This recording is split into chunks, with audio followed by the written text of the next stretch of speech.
Hey guys, AJ here back with another one for you. So the Marvels is upon us. It opens tomorrow. And we have projections of what the opening weekend may be. Look at this.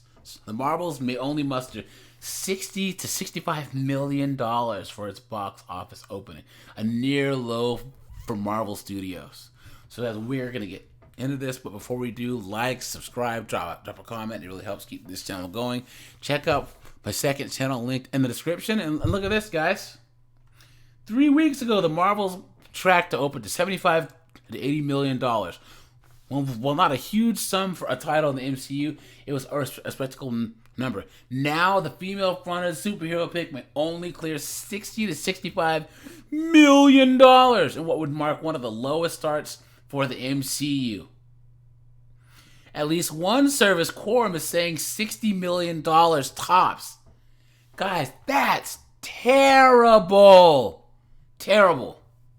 And remember, they were trying to say, oh, Captain Marvel's going to be the new Iron Man. She's going to be the new face of the MCU. And we all knew that that was absolute clown world. The 33rd installment of the MCU is a sequel to the 2019 Captain Marvel that opened to $153 million in North America alone and earned $1.13 billion not adjusted for inflation. Now, we all know the reason why that was, right, guys? And that's because they did they made it seem like you had to see Captain Marvel to know what was going on in Endgame. And we all fell for it. We all fell for it. And I said it in my previous video. We walked into Captain Marvel with expectations, and about 45 minutes in, we found out you've been had. You've been took. You've been hoodwinked, bamboozled, led astray, run amok. they tricked us. They absolutely tricked us. And we aren't falling for it again, guys. We are not falling for this again.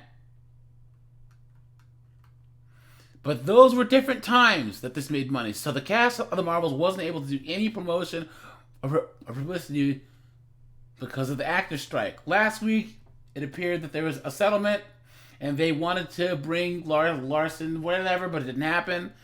Another thing is superhero fatigue. No, I don't think that that's a thing, guys. I just think that there's so much crap out there that's related to superheroes.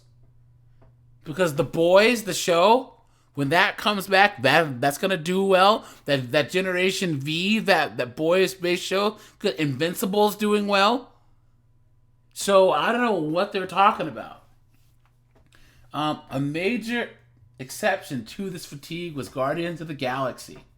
The threequel debuted at $106 million earlier this year. It made $146 million globally. Because that movie was actually good, right, guys? Interest in the Marvels has fallen off steadily since tracking firms first started reporting their opening estimates. Well, advanced ticket sales are on par with The Flash, which is not good. That's a nightmare scenario for any studio. Marvel and Disney have responded by tweaking the marketing campaign. An unusual move, they issued a new trailer on the eve of the movie's opening to emphasize its connection to the larger Avengers franchise. They did the same thing with Shang-Chi, guys, introducing the next Avenger, and they haven't made any.